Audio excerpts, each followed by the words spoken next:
दोस्तों, मेरा नाम है कुमकुम बिनवाल। मोदी जी का शपथ ग्रहण हो गया, मंत्रियों का भी शपथ ग्रहण हो गया। अब कैबिनेट का बंटवारा भी बहुत जल्द हो जाएगा। किसको कौन सा मंत्री पद मिला, इसके बारे में भी जानकारी कुछ वक्त बाद आनी शुरू हो जाएगी। लेकिन ऐसा लगता नहीं दोस्तों कि इस सरकार में 2014 और 2019 के दौर की वो सीक्रेसी रहेगी। मतलब मोदी जी के लिए इस बात की बड़ी तारीफ होती थी कि इस सरकार में ना खबरें निकल कर नहीं आती है। हालांकि ये बात अच्छी नहीं है। सरकार से खबरें निकलती रहनी चाहिए, पत्रकारों को खबरें मिलनी चाहिए। उसी के जरिए देश को पता चलता है कि सरकार किस तरह से चल रहा है, अंदर सरकार में कितने गतिरोध हैं, नहीं है तो क्यों नहीं है तो क्यों है। लेकिन इस बीच एक बहुत ही महत्वपूर्ण बयान संजय राउत ने दिया है दोस्तों। शिवसेना के सांसद संजय राउत और इसके अलावा सामना के संपादक भी है संजय राउत। सामना शिवसेना का मुखपत्र है और महाराष्ट्र की राजनीति में सामना में अगर कुछ लिखा जाता है तो वो राष्ट्रीय राजनीति में खबरें बनाता है। दोस्तों, सामना में एक एडिटोरियल लिखा है शिवसेना के सांसद संजय राउत ने। उस एडिटोरियल में जो बातें लिखी गई है वो न केवल बताती है कि इस सरकार में कितना बड़ा ट्रस्ट डेफिसिट है, बल्कि ये भी बताती है कि विपक्ष के तेवर कितने ज़बरदस्त हैं। दोस्तों, सामना में शिवसेना के सांसद संजय राउत ने टीडीपी की डिमांड्स को लेकर लिखा है और उन्होंने लिखा है कि टीडीपी की 2 डिमांड्स हैं इस सरकार में। ये देखिए दोस्तों, एबीपी न्यूज़ ने इस पर खबर बनाई है। सामना के एडिटोरियल में लिखा है कि तेलुगु देशम और जनता दल यूनाइटेड के मंत्रियों को शामिल किया गया है, लेकिन तेलुगु देशम की 2 मुख्य मांगें हैं।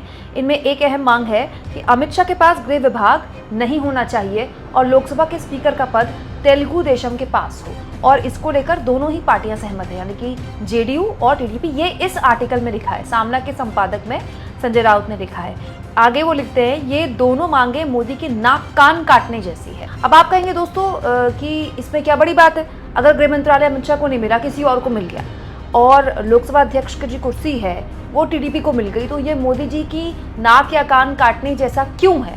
मैं आपको बताती हूँ दोस्तों, जो गृह मंत्रालय है उसके अंडर पूरा खुफिया विभाग आता है, खुफिया तंत्र है।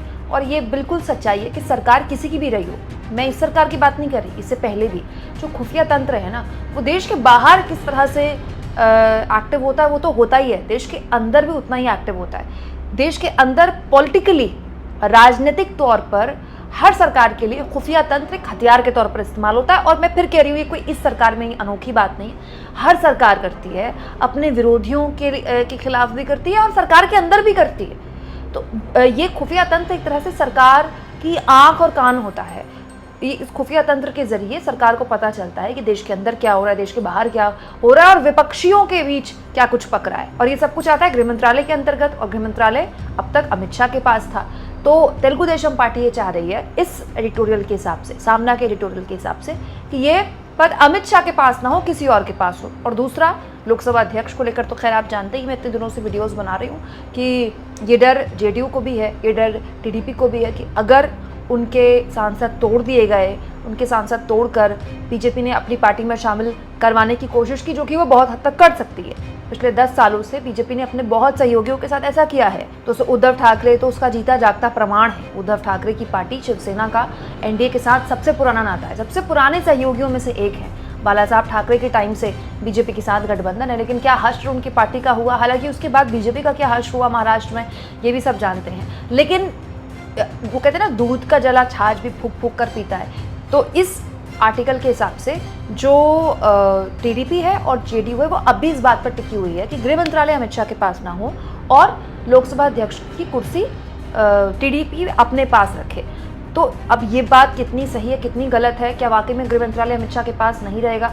बहुत सी चर्चाएं हैं, सोशल मीडिया में भी चर्चाएं हैं, राजनीतिक गलियारों में भी चर्चाएं हैं कि हो सकता है कि पीयूष गोयल या अमित शाह दोनों में से किसी एक को फाइनेंस मिनिस्ट्री यानी कि वित्त मंत्रालय दे दिया जाए।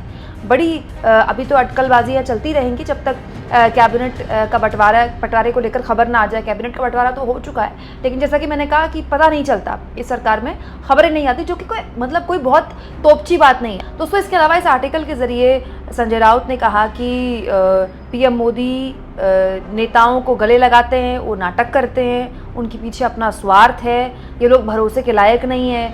नीतीश और तनित बाबू को लगता है कि यही सरकार की की अस्थिरता पर मोहर है। बहुमत खो चुके मोदी ने शपथ ग्रहण का कार्यक्रम भव्यता से किया, ये दिखाने के लिए, ये जतलाने के लिए कि देखिए ऑल इज वेल। दोस्तों देखिए, संजय राउत ने बोला है कि मोदी नकारात्मक विचारों के व्यक्तित्व हैं, दिन रात उन्हीं नकारात्मक विचारों के जाल में उलझे रहते हैं, उनकी वाणी और विचारों में विष है और इस तरह से 10 साल से देश के नकारात्मक ऊर्जा निर्माण हुई है, इसे मानना ही होगा। मोदी और शाह को दूसरे का भला होता देखा नहीं जाता। ऐसे नकारात्मक विचार वाले लोग कभी भी देश और समाज का भला नहीं कर पाएंगे। देश पिछले 10 सालों से इस नकारात्मक ऊर्जा का प्रकोप भुगत रहा है। नकारात्मक ऊर्जा देश के अशांति, भय, विवाद, झगड़ा पैदा करती है देश में। नकारात्मक ऊर्जा लोगों की सोचने समझने की शक्ति को खत्म कर देती है, उन्हें बहरा और गूंगा बना देती है। बेहद जबरदस्त हमला यहाँ पर संजय राउत अपने इस आर्टिकल के जरिए करते दिखाई दिए। तो यहाँ पर वो चेता रहे हैं एनडीए के सहयोगियों को, साथ में ये भी बता रहे हैं कि पीएम मोदी बहुत ही नकारात्मक विचार वाले नेता हैं। बड़ा सवाल ये है दोस्तों कि ये जो तेवर, आप देखिए लगातार सरकार का शपथ ग्रहण नहीं हुआ था, राहुल गांधी ने प्रेस कॉन्फ्रेंस करके मोदी जी पर बेहद गंभीर आरोप लगा दिए थे हजारों करोड़ के घोटाले के, कि स्टॉक मार्केट को लेकर आखिर गृहमंत्री अमित शाह ने और मोदी जी ने चुनाव के दौरान इस तरह की भविष्यवाणियां क्यों की कि जब चुनाव के नतीजे आएंगे तो स्टॉक मार्केट बूम करेगा, स्टॉक मार्केट ऊपर जाएगा। क्या किसी बिजनेसमैन को फ़ायदा पहुंचाने के लिए, पैसा कमवाने के लिए मोदी जी ने की ताकि फलाने बिजनेसमैन को इतना पैसा मिल जाए, इतना फ़ायदा मिल जाए? ये तब हुआ था जब बस नतीजे आए थे, उसके अगले दिन प्रेस कॉन्फ्रेंस कर दी थी राहुल गांधी ने। इसके अलावा दोस्तों लगातार कल जब शपथ ग्रहण हुआ था, जम्मू कश्मीर में बेहद दुखद आतंकी घटना हुई, उसमें जो क्षतियां हुई, जिन लोगों की जान गई, उसको लेकर विपक्ष लगातार हमलावर है दोस्तों। और ये तो बस शुरुआत है, अब संसद अब जब शुरू होगी आप तब देखिएगा विपक्ष के तेवर। मतलब विपक्ष आज से 2014 और 19 के वक्त में जिस स्थिति में था ना, उससे बिल्कुल उलट आज आप विपक्ष के तेवर देखेंगे। ये भारत के, आज़ाद भारत के इतिहास में ऐसा बहुत कम हुआ है कि विपक्ष इतना ताकतवर होकर आया है संसद के अंदर।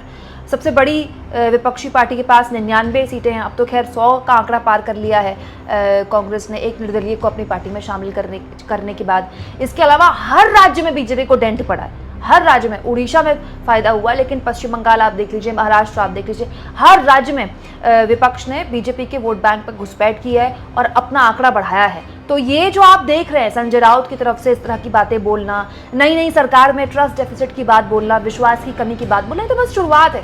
आने वाले वक्त में जो जनादेश मिला है उसने लोकतंत्र को न केवल मजबूत किया है बल्कि विपक्ष को मजबूत किया। यकीन मानिए, लोकतंत्र के लिए ये सांस लेने जैसा है। लोकतंत्र में ऑक्सीजन बढ़ता है जब विपक्ष मजबूत होता है। तो क्या लगता है आपको दोस्तों, टीडीपी की मांगों का जिक्र जिसको लेकर लगातार पिछले कई दिनों से बातें चल रही थी, क्या वो मांगे अंत तक मानी जाती हैं?